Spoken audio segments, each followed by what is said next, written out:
புதுச்சேரியில் காவலர் வேலை வாங்கி தருவதாக இன்ஸ்பெக்டர் பணம் வாங்கி ஏமாற்றியதாக சப் இன்ஸ்பெக்டர் புலம்பும் வீடியோ சமூக வலைதளங்களில் பரவி வைரலாகி வருகிறது. புதுச்சேரி என்ஆர் காங்கிரஸ் பாஜக கூட்டணி ஆட்சி அமைந்தவுடன் காவல்துறையில் உள்ள காலி பணியிடங்கள் நிரப்பப்படும் என முதலமைச்சர் ரங்கசாமி அறிவித்திருந்தார். அதன்படி காவல்துறையில் உள்ள பல்வேறு பணியிடங்கள் நிரப்பப்பட்டு வருகின்றன. தற்போது ஊர்காவல் படை வீரர்களுக்கான தகுதி தேர்வு தொடங்கியுள்ளது. இந்த தேர்வுகள் அனைத்தும் நேர்மையாகவும் வெளிப்படையாகவும் நடைபெற்று வருவதாக முதலமைச்சர் ரங்கசாமி, உள்துறை அமைச்சர் நமச்சிவாயம் ஆகியோர் கூறி வருகின்றனர். இதற்கிடையே தற்போது காவலர் பணியை பெற இன்ஸ்பெக்டர் ஒருவர் லட்சக்கணக்கில் லஞ்சம் பெற்றதாகவும், ஆனால் அவர் குறிப்பிட்டது போல் தனக்கு வேண்டியவர்களுக்கு காவலர் பணியை பெற்றுத் தரவில்லை என சப் இன்ஸ்பெக்டர் ஒருவர் புலம்பும் வீடியோ தற்போது சமூக வலைதளங்களில் வைரலாக பரவி வருகிறது. இது குறித்து துறை ரீதியான விசாரணை நடத்தி சம்பந்தப்பட்ட இன்ஸ்பெக்டர் மற்றும் சப் இன்ஸ்பெக்டர் மீது உரிய நடவடிக்கை எடுக்க வேண்டும் என பொதுமக்களிடையே கோரிக்கை குரல் எழுந்துள்ளது.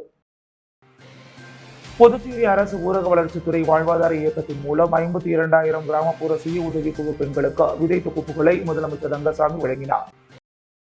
புதுச்சேரி அரசு ஊரக வளர்ச்சித்துறை வாழ்வாதார இயக்கத்தின் மூலம் 52,000 கிராமப்புற சுய உதவி குழு பெண்களுக்கு விவசாய ஊட்டச்சத்து தோட்டம் அமைக்கும் நோக்கில் 14 வகை காய்கறி, பழம் மற்றும் கீரை வகைகள் கொண்ட விதை தொகுப்புகளை வழங்கும் துவக்க விழா புதுச்சேரியில் உள்ள குருமாம்பட்டு கலையரங்கம் வளாகத்தில் புதுச்சேரி முதலமைச்சர் ரங்கசாமி தலைமையில் நடைபெற்றது. இதனைத் தொடர்ந்து முதலமைச்சர் ரங்கசாமி பேசுகையில், கிராமப்புற பெண்களுக்கு விதைகள் கொண்ட பாக்கெட்டுகள் வழங்கி அன்றாட காய்கறி தேவைகளை தங்கள் வீட்டு தோட்டத்தில் உற்பத்தி செய்வதன் மூலம் பெண்களின் வாழ்வாதாரம் முன்னேற்றம் அடையவும், குடும்ப செலவுகளை குறைக்கவும், விவசாயத்தில் ஈடுபடும் ஆர்வத்தை தூண்டவும் மற்றும் பெண்களுக்கு தேவையான ஊட்டச்சத்து கிடைக்க பெறவும் வழிவகுக்கும் என உரையாற்றினார். மேலும் இவ்விழாவில் சட்டப்பேரவைத் தலைவர் செல்வம், இத்திட்டத்தின் மூலம் சுற்றுச்சூழல் பாதுகாப்பை உறுதி செய்ய முடியும், அது மட்டுமல்லாமல் தூய்மையான புதுச்சேரியை உருவாக்க முடியும் என உரையாற்றினார். மேலும் ஊரக வளர்ச்சித்துறை அமைச்சர் சாய்தி சரவணகுமார் சிறப்புரையில், இத்திட்டத்தின் மூலம் சுற்றுச்சூழல் மற்றும் நமது காலநிலைக்கு உட்பட்டு இன்றும் அழியா நிலையில் உள்ள பாரம்பரிய விதைகளை பாதுகாக்கும் முயற்சி மேற்கொள்ளப்படும் என்றும் உரையாற்றினார்.